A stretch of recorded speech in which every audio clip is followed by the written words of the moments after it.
రామాయంపేట మండల కేంద్రంలో రైతులు సేలం బాలరెడ్డి సేలం వెంకట్ పొలంలో ఆయిల్ ఫామ్ మెగా ప్లాంటేషన్ కార్యక్రమం ప్రారంభించడం జరిగింది. ఈ కార్యక్రమానికి జిల్లా ఉద్యాన మరియు పట్టు పరిశ్రమ శాఖ అధికారి ప్రతాప్ సింగ్, రామాయంపేట నిజాంపేట వ్యవసాయ అధికారులు, ఉద్యాన అధికారులు, వ్యవసాయ విస్తరణ అధికారులు, Leaf Farm Resources company manager ప్రతినిధులు, మైక్రో ఇరిగేషన్ ప్రతినిధులు, రైతులు తదితరులు పాల్గొన్నారు. ఈ కార్యక్రమాన్ని ఉద్దేశించి జిల్లా కలెక్టర్ మాట్లాడుతూ రైతులందరూ డిమాండ్ ఉన్న పంటలపై మొగ్గు చూపాలని, అందులో ఆయిల్ ఫామ్ పంట దేశంలో ఏ పంటకి లేని విధంగా చట్టం ద్వారా ఆయిల్ ఫామ్ సాగుకు ప్రభుత్వం ప్రోత్సాహం ఉందన్నారు. ఉద్యాన శాఖ ద్వారా ఆయిల్ ఫామ్ సాగు చేపట్టే రైతులకు మొక్కలపై రాయితీతో పాటు 4 సంవత్సరాల తోట నిర్వహణ, అంతర పంటల సాగు కోసం రాయితీ సొమ్మును రైతుల ఖాతాకు జమ చేయబడుతుందన్నారు. ఒక రైతుకు గరిష్టంగా 12.50 ఎకరాల వరకు డ్రిప్ పరికరాలపై రాయితీ సదుపాయం కల్పించబడుతుందని, ఆయిల్ ఫామ్ మొక్కలు నాటిన 4 సంవత్సరాల తర్వాత ఎకరానికి 10 నుంచి 12 టన్నుల దిగుబడి వస్తుందన్నారు. ప్రస్తుతం 1 టన్ను ఆయిల్ ఫామ్ గెల ధర 23,852. ఈ లెక్కన సంవత్సరానికి 2,38,520 రూపాయల ఆదాయం వస్తుందని, ఖర్చులు పోను 1 ఎకరానికి సంవత్సరానికి 2 లక్షలు పొందొచ్చని తెలిపారు. రైతులు తమ ఆయిల్ ఫామ్ ఉత్పత్తులను ఫ్యాక్టరీ వరకు రవాణా చేసుకోవడానికి అధిక ఛార్జీలు కేటాయించాల్సి రావడం వల్ల కంపెనీ వారు రైతులకు ఇబ్బంది కలగకుండా ప్రతి 15 కిలోమీటర్లకు ఒక కలెక్షన్ సెంటర్ ఏర్పాటు చేయడం జరుగుతుందన్నారు. కంపెనీ వారు గెలను కొనుగోలు చేసిన తర్వాత నియమ నిబంధనల ప్రకారం 14 రోజులలోపు రైతుల ఖాతాకు డబ్బు జమ చేయబడుతుందని తెలిపారు. వరికి ప్రత్యామ్నాయంగా ఆయిల్ ఫామ్ పంట సాగు చేయాలని, దీనివల్ల రెట్టింపు ఆదాయం పొందొచ్చని, 1 ఎకరా వరి వేస్తే నేలతో 5 ఎకరాల ఆయిల్ ఫామ్ పంట పండించవచ్చని, పైగా ఆయిల్ ఫామ్ పంట దేశంలో ఏ పంటకి లేని విధంగా చట్టం ద్వారా ఎటువంటి మధ్యవర్తులు లేకుండా నేరుగా సంబంధిత కంపెనీ కొనుగోలు చేస్తారని, దొంగల కోతులు బెడదలేని పంట కాబట్టి రైతులందరూ ముందుకొచ్చి ఆయిల్ పంట సాగు చేపట్టాలని కోరారు. మెదక్ జిల్లాలో ఆయిల్ ఫామ్ సాగు నిమిత్తం రైతులకు మొక్కలు సరఫరా చేయడానికి Leaf Farm Resources private limited company వారు చెల్మడి గ్రామం నిజాంపేట మండలంలో 40 ఎకరాల స్థలంలో నర్సరీని స్థాపించడం జరిగిందన్నారు.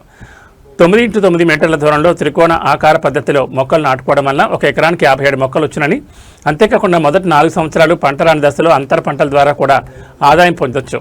ఆయిల్ ఫామ్ పెట్టిన 5 సంవత్సరాల తర్వాత చాక్లెట్ తయారు చేసే పంట అయిన కోకో పంటను కానీ, వక్క పంటను కానీ నీడను తట్టుకుని పెరిగే పంటలు సాగు చేసుకుని అదనపు ఆదాయం పొందొచ్చని అన్నారు. మెదక్ జిల్లాలో 2023-24 నుంచి ఇప్పటి వరకు 1857 ఎకరాల సాగు అవ్వగా, ఈ సంవత్సరం అంటే 2026-27 సంవత్సరానికి మెదక్ జిల్లాకు 2,500 ఎకరాల్లో ఆయిల్ ఫామ్ తోటలు సాగు చేయడానికి ప్రణాళిక చేసుకోవడం జరిగిందన్నారు. ఇప్పటివరకు 533 ఎకరాలకి రైతులు సిద్ధం చేసుకోగా, అందులో నుంచి 152 ఎకరాల్లో ఆయిల్ ఫామ్ తోటలు పెట్టడం జరిగిందని తెలిపారు. మనకు వచ్చే సీజన్కి మనం ప్రిపేర్ కావాలి. అదేవిధంగా దానికి తగ్గట్టు ఏమేం చేయాలి, ఎట్లా ముందుకు వెళ్ళాలనే దానికోసము మంచి ఫీడ్బ్యాక్ తీసుకోవడం కోసము మీటింగ్ ఏర్పాటు చేయడం జరుగుతుంది. సో కాబట్టి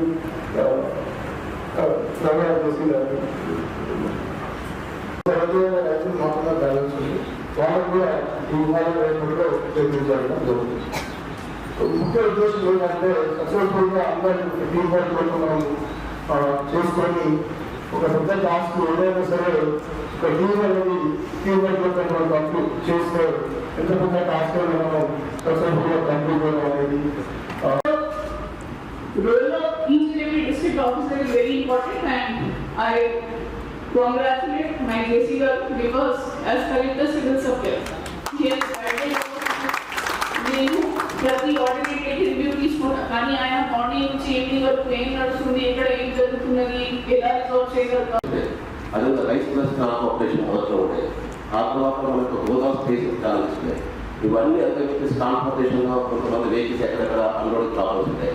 ఆ లోడింగ్ దగ్గర వర్షాలు రావడం కొన్ని ఇబ్బందులు ఎక్కడున్నాయి. ఇవన్నీ ప్రాబ్లమ్స్ కూడా అధిగమించుకుంటూ మరి ఎటువంటి ఇబ్బంది లేకుండా కొన్ని చూసిన సమయం తప్ప మనకు ఎప్పటికప్పుడు కనుక అకౌంట్ చేయడం వల్ల ఇక కోఆపరేషన్ అవుతుంది. మనకు పోలీస్ డిపార్ట్మెంట్ చేస్తే ఇందులో కూడా పాత్రలు కూడా సభ్యులు చాలా అవగాహన చేశారు. ప్రతిరోజు ఇక్కడ 3 నిమిషాలు ఆ ప్రోగ్రామ్ దగ్గర న్యూస్ బాగుండాలి, న్యూస్ చూసుకోవాలి, ఇక్కడ ఎక్కువ చూసుకోవాలి, పెట్టుకొని నెక్స్ట్ ఇక్కడ గొడవలు కూడా మనం ఇమీడియట్గా పోయి పాస్పేట్ చేయాలి. అందుకు వాళ్ళు పట్టవచ్చు, తిట్టచ్చు, మాట్లాడదు, ఆర్గ్యుమెంట్ చేయొద్దు. జస్ట్ మీరు పోయి మాట్లాడి కన్వీన్ చేసి బతకాడి తీసుకోవాలి చేయొద్దు. ఎక్కువసేపు మనం అక్కడ పోలీస్ పైన మనకు ఈ బాధ పోలుస్తుంది, ఎందుకంటే స్కూలింగ్ వస్తుంది. అందువల్ల ఇమీడియట్గా పోయి చెప్పడం జరిగింది. కాబట్టి బయట లారీ అవసరం మనకు కలిగారు చెప్తే చాలా చోట్ల జరిగింది. మరి గతంలో లేని విధంగా ఒక డీప్లింగ్ సెషన్ చేయాలి. ఎందుకంటే కంటిన్యూస్గా మనం ఆల్మోస్ట్ 45 days రెగ్యులర్గా పనిచేయడం జరిగింది. మరి వాళ్ళ అనుభవాలు కూడా ఒకసారి తీసుకున్నాము. అంత సక్సెస్ అయిన దానికి ఒక టీం వర్క్ ఉంది. కాబట్టి ఈరోజు మన గౌరవ జిల్లా కలెక్టర్ గారు మార్గదర్శకంలో అదేవిధంగా ఎస్పీ గారి డైరెక్షన్తో సూపర్విజన్తో మరి ఆర్టీఓస్ అదేవిధంగా డిఎస్పీలు సిఐలు ఐసీఆర్లు కూడా ఫీల్డ్గా ఉండేసి మనకు ఒక అద్భుతంగా అద్భుతంగా మన రికార్డ్ స్థాయిలో వచ్చిన క్యాండిడేట్ రైతులకు ప్రభుత్వ రైతులకు ఎంఎస్పీ ఆపరేషన్ ద్వారా మద్దతు ధర ఇస్తున్నారు. ఆ ఎంఎస్పీ ఆపరేషన్లో భాగంగా ప్రొక్యూర్ కంటే ఒక ప్లాన్ చేసుకోవడం జరిగింది. జిల్లాలో గతంలో లేని విధంగా ఈసారి రికార్డ్ స్థాయిలో 4,22,000 మెట్రిక్ టన్నులు మనం తీసుకోవడం జరిగింది. I have because Malapura daily DSPs CIs మా తహసీల్దార్స్ మాట్లాడినప్పుడు ఎక్కడైనా ఇష్యూ వచ్చినప్పుడు కొంతమంది రోడ్ మీద కూర్చుంటున్నారు, కొంతమంది సెంటర్ దగ్గర గొడవ చేస్తున్నారు. సో ఏదైనా పరిస్థితి ఉన్నా మా రెవెన్యూ తరఫు నుంచి తహసీల్దార్స్ అండ్ పోలీస్ తరఫు నుంచి SHOs వాళ్ళే చెప్పిన ముందే అక్కడే ప్రెసెంట్ ఉన్న వల్ల మనం ఇది అన్ని ఇష్యూస్ హ్యాండిల్ చేస్తాం.